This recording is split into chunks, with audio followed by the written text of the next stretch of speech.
दोस्तों welcome to money stocks. इस video के अंदर हम लोग बात करेंगे मल्टीपल स्टॉक्स के बारे में, लेकिन सबसे पहले हम लोग बात करने वाले हैं विप्रो के बारे में। तो बेसिकली अगर आप विप्रो का हर एक दिन का अगर आप परफॉर्मेंस देखोगे तो लगातार हमें कंपनी के अंदर गिरावट हो रही है। सिर्फ विप्रो के अंदर नहीं, इन्फोसिस का भी आप चार्ट पैटर्न देख सकते हो, टीसीएस का भी चार्ट पैटर्न देख सकते हो, हर एक कंपनी का चार्ट पैटर्न दिखेगा। लेकिन इन कंपनीज के अंदर तो पैनिक लेवल है ही, जो पैनिक लेवल निकल के आ रही वो ग्लोबल बेसिस के ऊपर ही पैनिक लेवल निकल के आ रही। लेकिन एक शानदार तरीके से अपडेट्स हमें विप्रो के अंदर, इन्फोसिस के अंदर, टीसीएस के अंदर नजर आ रहे, लेकिन फिर भी इन कंपनीज के अंदर हमें गिरावट नजर आई है। तो एक रिक्वेस्ट मैं आपके साथ करना चाहूंगा, अगर आप इस कंपनी के अंदर फ्रेश बाइंग करना चाहते हो तो लंबे समय के हिसाब से करना। शॉर्ट टर्म बेसिस के ऊपर कोई दोस्तों आपको इंपैक्ट नजर नहीं आने वाला। लॉन्ग टर्म बेसिस के ऊपर होल्ड करेंगे तो शानदार तरीके से कंपनी बिग वेल्थ हमें क्रिएट करके दे देगी। कल के दिन का परफॉर्मेंस देखोगे 361 रुपीज की क्लोजिंग हमें विप्रो के अंदर हो चुकी है। तो जितना भी हमें बैंक रिगार्डिंग जो क्राइसिस नजर आया है, इसका भी इम्पैक्ट हमें आईटी सेक्टर के ऊपर नजर आया है। कोविड का भी अगर आप देखोगे तो कोविड सडन जब हमें कोविड आया था उसका भी इम्पैक्ट हमें आईटी सेक्टर के अंदर नजर आया था। और भी बहुत सारे छोटे छोटे अलग अलग हमें ग्लोबली न्यूज़ निकल के आ रही थी जो आईटी सेक्टर के लिए बहुत ज़्यादा नेगेटिव थी।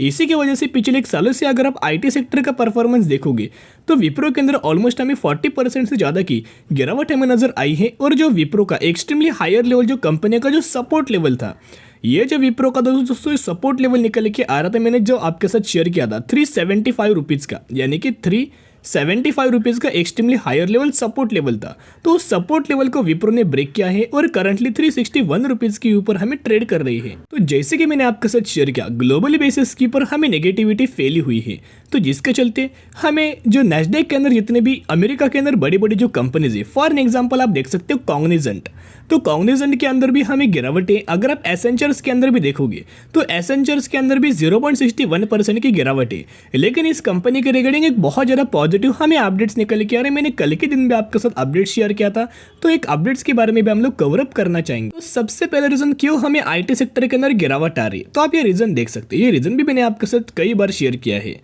TCS, Infosys, Wipro, HCL Tech Mahindra, FPI selling intensified in IT sector. तो बेसिकली एफपीआईज का ह्यूज अमाउंट ऑफ सेलिंग हमें आईटी सेक्टर के अंदर नजर आ रहा है। तो अगर आप दोस्तों देखोगे कई कंपनीज के अंदर ह्यूज अमाउंट ऑफ अगर इन्वेस्टमेंट बढ़ती है तो उस कंपनी के लिए बहुत ज़्यादा पॉजिटिव अप्रोच होते हैं और उस कंपनी के अंदर हमें तेजी नजर आती है, इसका हमें पॉजिटिवली इम्पैक्ट आता है। लेकिन वाइसा वर्सा, अगर कोई भी कंपनी से पैसा अगर बाहर जा रहा है या फिर कोई भी कंपनी से पैसा एग्जिट हो रहा है कंपनी से, तो इस कंपनी का जरूर हमें एक लॉस आपको नजर आएगा, नेगेटिविटी न्यूज़ आएगी और इसी के चलते कंपनी के अंदर हमें गिरावट नजर आ जाएगी। तो ये तो हमें नेगेटिविटी हुई।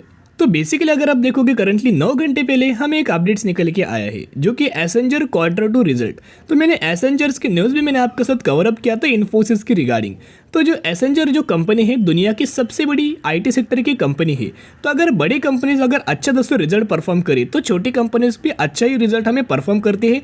ऐसा 70-30 रेशियो के अंदर हमें निकल के आता है। 70% चांसेस होते हैं कि अगर बड़ी कंपनी अच्छा रिजल्ट परफॉर्म करे तो छोटी कंपनीज भी अच्छा रिजल्ट परफॉर्म कर सकते हैं। छोटी कंपनीज इन द सेंस यानी कि एसेंचर से जो छोटी कंपनी है, विप्रो है, इन्फोसिस है, टीसीएस, इन कंपनीज के बारे में बात कर रहे हैं। और 30% इस तरह से चांसेस हमें होते हैं कि कंपनी अच्छा में परफॉर्म नहीं करती। तो एसेंचर्स का मैंने जो आपके साथ कल के दिन जो मैंने रिपोर्ट आपके साथ शेयर किया था उसके हिसाब से अगर आप देखोगे तो मार्केट के जो एक्सपेक्टेशन से, मार्केट के जो एस्टिमेट से या फिर एक्सपेक्टेशन से वो एसेंचर ने या फुलफिल कर चुके हैं। लेकिन जो गिरावट है आपको शॉर्ट टर्म बेसिस के ऊपर निकल के आ सकती है। अभी इस गिरावट के अंदर कौन सबसे ज़्यादा हमें बेनिफिट लेने वाला है आने वाले समय के अंदर, जो कि म्यूचुअल फंड्स। तो म्यूचुअल फंड्स का डेटा भी हम लोग बात करेंगे। म्यूचुअल फंड्स किसी भी कंपनी के अंदर बाइंग नहीं करते जब तक उनको लगे कि आने वाले फ्यूचर के अंदर किसी कंपनी के अंदर मुझे प्रॉफिट मिलेगा या फिर नहीं मिलेगा। अगर ये मिलेगा तो ही दोस्तों म्यूचुअल फंड्स किसी भी कंपनी के अंदर निवेश करते हैं और वो कंपनी फंडामेंटली स्ट्रांग होनी चाहिए। और म्यूचुअल फंड्स का जो लगातार जो बाइंग है विप्रो के अंदर स्ट्रांग हमें नजर आ रहा है। अगर आप देखोगे क्वांट का एक फंड है ऑलमोस्ट 2800 करोड़ की खरीदारी कर चुकी है। आईसीआईसीआई का एक फंड निकल के आ रहा है 34,000 करोड़ की बाइंग किया है। टाटा का एक फंड है 6,000 करोड़ की बाइंग किया है। फिर आदित्य बिरला का एक फंड निकल के आ रहा है 4,300 करोड़ की बाइंग है। फिर एक क्वांट का एक फंड है 3,500 करोड़ की बाइंग किया है। एडलस अगर आप देखोगे निप्पॉन का एक फंड निकल के आ रहा है 11,500 करोड़ की बाइंग किया है।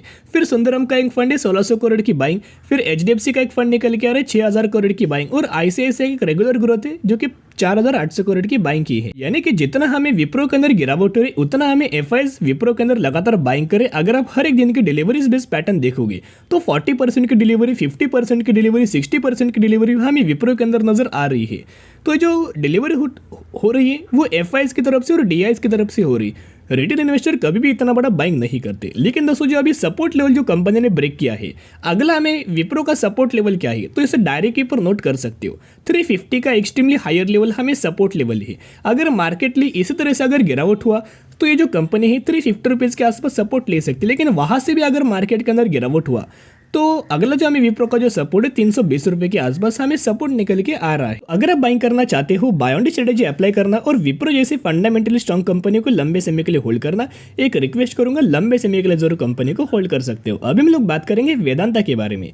वेदांता की अगर बात की जाए तो इस कंपनी के अंदर हमें एक अपडेट से पिछले 5 दिनों का अगर आप इस कंपनी का परफॉर्मेंस देखोगे तो ऑलमोस्ट हमें 4% की गिरावट वेदांता के अंदर नजर आई है। यानी कि गवर्नमेंट ओन्ड कंपनीज के अंदर भी गिरावट हो रही है, जो कि मार्केट का हर रिएक्शन इन कंपनीज के अंदर आ रहा है।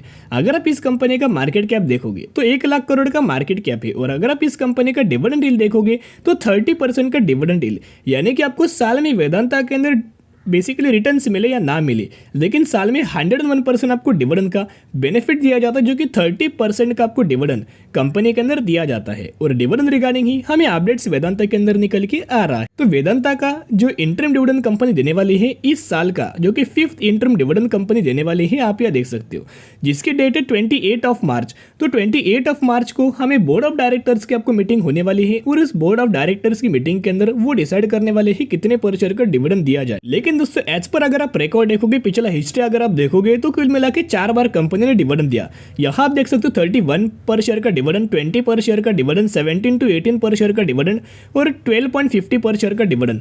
और कंपनी जो आपको करंटली जो डिविडेंड जो 28 मार्च को जो बोर्ड ऑफ डायरेक्टर की जो मीटिंग होने वाली है उसके अंदर अगर आप देखोगे तो उस डिविडेंड की जो एक्स डेट कंपनी ने मेंशन कर चुकी है 6 अप्रैल इसकी हुई एक्स डेट। तो जो भी लोग इस कंपनी के अंदर 5 अप्रैल या फिर इससे पहले अगर आप बाइंग करेंगे तो ही आप एलिजिबल होंगे और तो ही आपको इस कंपनी के अंदर डिविडेंड रिगार्डिंग बेनिफिट मिल जाएगा। तो अभी हम लोग बात करेंगे एक कंपनी के बारे में जिसका नाम है HAL, यानी कि हिंदुस्तान एरोनॉटिक्स लिमिटेड के बारे में। तो इस कंपनी के अंदर कल के दिन एक शानदार तरीके से हमें अपडेट्स आए हैं। आपको पता है इस कंपनी के अंदर हमें OFS कंपनी ने डिक्लेयर किया था। तो इस OFS का जो पीरियड था वो कल के दिन का था, तो जिसके चलते अगर आप देखोगे 2.5% की जंप आई है और OFS रिगार्डिंग ही हमें अपडेट्स निकल के आ रहा है। ये जो OFS था बहुत ज़्यादा शॉकिंग था। बेसिकली जब भी किसी भी कंपनी का IPO आता है तो उस IPO के ही अंदर इस तरीके से डेटा हमें दिया जाता है। लेकिन करंटली कंपनी का अगर आप यहाँ देखोगे तो ऑलमोस्ट कल के दिन रिटेल पोर्शन की तरफ से, रिटेल इन्वेस्टर की तरफ से 19 टाइम्स यानी कि 19 गुना हमें सब्सक्रिप्शन नजर आया। इतना जो सब्सक्रिप्शन होता है बेसिकली IPO के ही अंदर दोस्तों दिया जाता है। लेकिन ये जो आपको नजर आ रहा है OFS के अंदर नजर आ रहा है। यानी कि दोस्तों कहने का मतलब इतना ही है कि बेसिकली कोई भी प्रोडक्ट के अंदर अगर दम हो तो उस प्रोडक्ट हमेशा दोस्तों आने वाले समय के अंदर अगर डिमांडिंग हो तो आने वाले समय के अंदर उस प्रोडक्ट का शानदार तरीके सेल्स के अंदर हमें जंप निकल के आती है। और HAL के अंदर शानदार कंपनी का बिजनेस है, गवर्नमेंट ओन कंपनी है और फंडामेंटली कंपनी स्ट्रांग है। जो हमें 19 गुना सब्सक्रिप्शन आपको नजर आया, यानी कि 19 गुना जो सब्सक्रिप्शन नजर आया है उसका टाइम आप देख सकते हो, ऑलमोस्ट 12 बजे तक ही हमें 19 गुना हमें सब्सक्रिप्शन रिटेल इन्वेस्टर की तरफ से हुआ है। और इसी के चलते अगर आप देखोगे तो HAL के अंदर हमें और एक अपडेट्स निकल के आ रहे। HAL offer looks good for retail investor, 15 to 20% gain likely. तो यहाँ रिपोर्ट के द्वारा दिया गया है कि 15 to 20% की जंप हमें अपसाइड जरूर HAL के अंदर निकल के आ सकती है। तो अगर आप बाइंग करना चाहते हो, फंडामेंटली कंपनी स्ट्रांग है, बाय ऑन स्ट्रेटेजी अप्लाई करना और लंबे समय के लिए होल्ड करके चल सकते हो। अभी हम लोग बात करेंगे वरुण बेवरेज के बारे में। तो वरुण बेवरेज का हमें कल के दिन का परफॉर्मेंस देखोगे तो 1% की गिरावट हुआ।